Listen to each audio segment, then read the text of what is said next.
Hi, నమస్తే, welcome to ఊహా channel.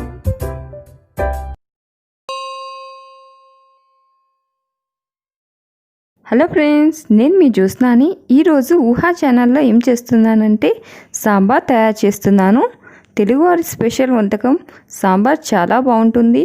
కందిపప్పు అన్ని కూరగాయలు కలిపి చేసిన సాంబార్ హెల్త్కి చాలా మంచిది.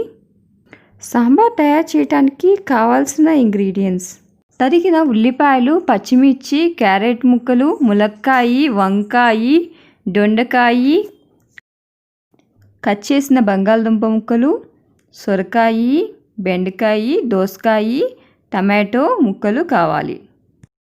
అల్లం వెల్లుల్లి పేస్ట్, ఉప్పు, కారం, సాంబార్ పొడి, 1 స్పూన్ పసుపు, చింతపండు, కరివేపాకు, కొత్తిమీర, తర్వాత బెల్లం 1 స్పూన్ కావాలి. శనగపప్పు, మినప్పప్పు, జీలకర్ర, ఆవాలు పోపు పెట్టుకుంటాకి కావాలి. ఇంకా పప్పు కావాలి కదా, అది కందిపప్పు కావాలి. 1/2 కేజీ కందిపప్పు కావాలి. ఎండుమిర్చి, ఇంకా వెల్లుల్లిపాయి, తర్వాత ఇంకా ఆయిల్ కావాలి, అంతే. రుచికరమైన సాంబారు ఎలా తయారు చేయాలో ఇప్పుడు ఈ వీడియోలో చూద్దాం. ఒక ప్యాన్ తీసుకుని తరిగిన కూరగాయలన్నీ దానిలో వేసుకోవాలి. కూరగాయలన్నీ వేసుకున్న తర్వాత దానిలో ఉప్పు వేసుకోవాలి. 2 స్పూన్లు ఉప్పు వేసుకుంటున్నాను. ఉప్పు వేసుకునేది మీకు సరిపోయినంత చూసుకుని వేసుకోవాలి. రుచికి సరిపోయినంత ఉప్పు వేసుకోవాలి. తర్వాత 1 స్పూను కారం వేసుకోవాలి. కారం వేసుకున్న తర్వాత దానిలో కొంచెం పసుపు వేసుకోవాలి. 1/2 స్పూన్ పసుపు వేసుకున్నాను.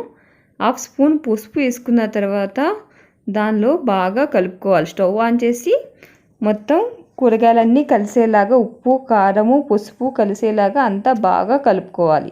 కలుపుకున్న తర్వాత కొంచెం ఒక హాఫ్లో పెట్టుకుని స్టవ్ని దానిలో 1 లీటర్ వాటర్ వేసుకోవాలి. 1 లీటర్ వాటర్ వేసుకున్న తర్వాత స్టవ్ని ఫుల్లో పెట్టి కూరగాయలని మెత్తగా బాగా ఉడికించుకోవాలి. ఉడికించుకునేటప్పుడు 1 స్పూను అల్లం వెల్లుల్లి పేస్ట్ కూడా వేసుకోవాలి. మధ్యలో వేసాను చూడండి. బాగా ఉడికిన తర్వాత ఈ విధంగా ఉంటుంది. తర్వాత దీనిలో ఉసిరికాయ అంతా చింతపండు తీసుకుని చక్కగా దాన్ని వాష్ చేసుకుని జ్యూస్ లాగా తీసుకుని కూరగాయల దానిలో వేసుకున్నాను. కూరగాయల దానిలో వేసుకున్న తర్వాత బాగా ఉడకనివ్వాలి.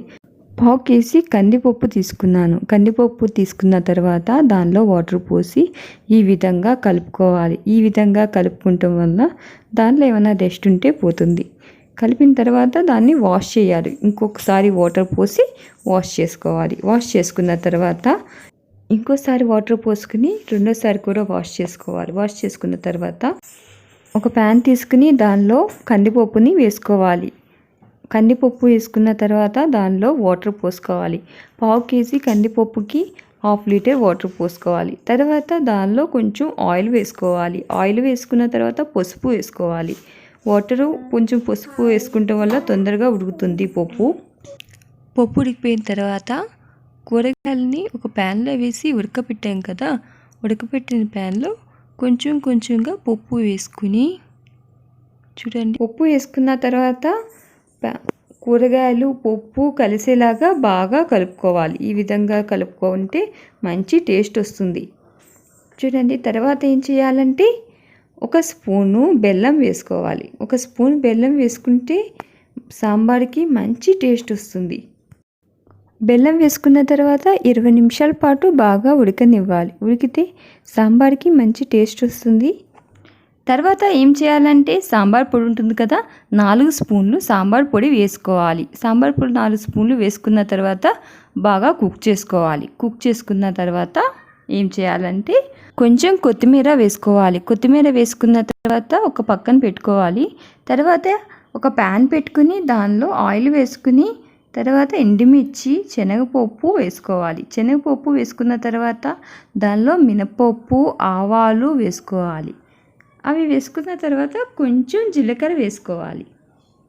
కొంచెం జీలకర్ర వేసుకుంటే మంచి టేస్ట్ వస్తుంది. సాంబార్కైనా పప్పుచారుకైనా మంచి టేస్ట్ వస్తుంది. కరివేపాకు వేసుకోవాలి. తర్వాత కరివేపాకు వేసుకున్న తర్వాత కొంచెం వెల్లుల్లిపాయలు వేసుకోవాలి. వెల్లుల్లిపాయలు వేసుకున్న తర్వాత బాగా ఫ్రై చేసుకోవాలి. ఫ్రై చేసుకున్న దాన్ని సాంబార్లో వేసుకోవాలి. సాంబార్లో వేసుకున్న తర్వాత బాగా కలుపుకోవాలి. ఇలా సాంబార్కి లాస్ట్లో వేసుకునే తాలింపే మంచి టేస్ట్ వస్తుంది.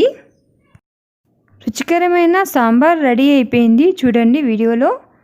సాంబార్ని రైస్లో తీసుకున్నా ఇడ్లీతో తీసుకున్నా చాలా బాగుంటుంది. సాంబార్ రెడీ అయిపోయిన తర్వాత ఒక 10 నిమిషాలు పక్కన పెట్టుకుని కొంచెం వేడి చల్లారైన తర్వాత వేడివేడి అన్నంలో తీసుకుంటే టేస్ట్ మాత్రం సూపర్గా ఉంటుంది.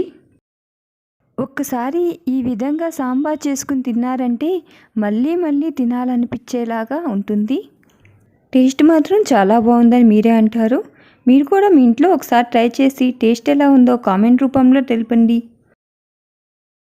మీరు కనుక ఫస్ట్ టైం ఊహా ఛానల్ని చూస్తున్నట్టయితే లైక్ చేయండి, షేర్ చేయండి, సబ్స్క్రైబ్ చేసుకోండి ఊహా ఛానల్కి. సబ్స్క్రైబ్ చేసుకున్న తర్వాత కిందున్న బెల్ ఐకాన్ని క్లిక్ చేయండి. బెల్ ఐకాన్ని క్లిక్ చేయటం వల్ల నేను ఏ వీడియో అప్లోడ్ చేసినా మీకు నోటిఫికేషన్ ద్వారా వస్తుంది. Thank you all.